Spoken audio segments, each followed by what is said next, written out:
Est-ce que vous êtes sûr que le joueur qu'on voit actuellement, c'est vraiment Ousmane Dembélé, les amis? Amis parisiens, je vous pose la question. Est-ce que c'est vraiment Ousmane Dembélé? Deux triplés en 2 matchs. Qui l'eût cru? Est-ce que c'est vraiment Ousmane Dembélé? Ou bien, vu qu'on a l'air de l'IA, l'intelligence artificielle, est-ce que ce n'est pas un clone? Mais un clone qu'on a amélioré, un clone qu'on a mis plus d'options, un clone qu'on a... Parce que je ne reconnais pas le gars. Le gars est maintenant bien positionné parce que les deux passes de Barcola, c'est Dembélé qui se met en mode attaquant, quoi. Parce que là, ce sont les déplacements d'un attaquant, d'un neuf qu'on voit. Est-ce que c'est vraiment Ousmane Dembélé? Mais si Ousmane Dembélé, je le redis encore une fois, si Ousmane Dembélé a décidé de travailler devant les buts,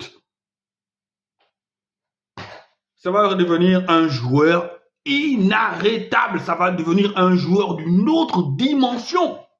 Il va sûrement maintenant devenir le joueur qu'il aurait dû être depuis des années.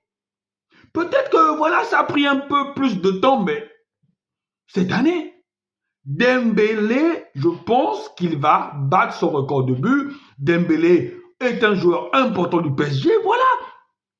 C'est ce Dembélé-là qu'on veut voir. C'est un Barcola comme ça qu'on veut voir. Donc le match Brest-PSG, les gars, 5-2. 5-2 et malgré les 2 buts de Brest, le PSG a dominé ce match-là. Le PSG n'a pas tremblé. C'est fini en Ligue des Champions pour Brest. J'aime Brest. J'aime bien ce que Brest a fait en Ligue des Champions pour sa première participation. Je pense que Brest, la participation de Brest en Ligue des Champions, l'argent qu'ils ont eu dans cette Ligue des Champions-là, bah, ça couvre largement peut-être le budget de fonctionnement. Mais on ne va pas se mentir, il n'y aura pas de miracle en barrage. Il n'y aura pas de miracle en barrage. C'est deux équipes qui se connaissent très bien et le PSG a toujours battu Brest. Le PSG a la formule pour battre ces équipes-là. Il n'y aura pas de miracle pour Brest. Brest a déjà fait une bonne Ligue des Champions. Mais le PSG va s'imposer largement. Et après, j'aimerais voir ce que vaut ce PSG-là face à une équipe comme Liverpool ou face à une équipe comme le FC Barcelone. Parce que, apparemment, en huitième de finale, c'est l'un ou l'autre. Mais Brest, chapeau déjà pour Brest. Mais ce qu'on a vu là, c'est ce qu'on va voir le 11. C'est ce qu'on va voir le 11, le match aller.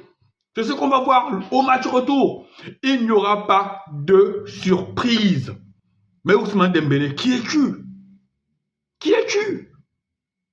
C'est pas possible. Et après, tu as Gonzalo Ramos aussi qui met son doublé. Voilà. Je pense qu'en ce moment, tous les joueurs offensifs du PSG se mettent au diapason. Tous les joueurs offensifs du PSG se mettent bien. Tout le monde participe à la fête.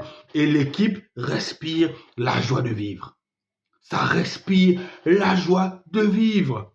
Luis Enrique fait son boulot, son petit bonhomme de chemin et le PSG va de l'avant. Est-ce que ce PSG-là ira au bout?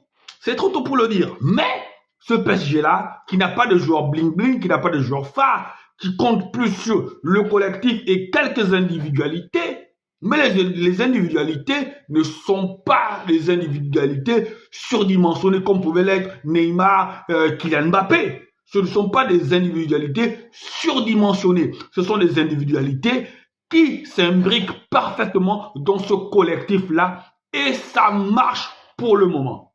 Ça marche pour le moment. Ne change rien PSG. Les barrages, ça va être une formalité, mais maintenant, après les huitièmes de finale, il faut être en mode guerrier.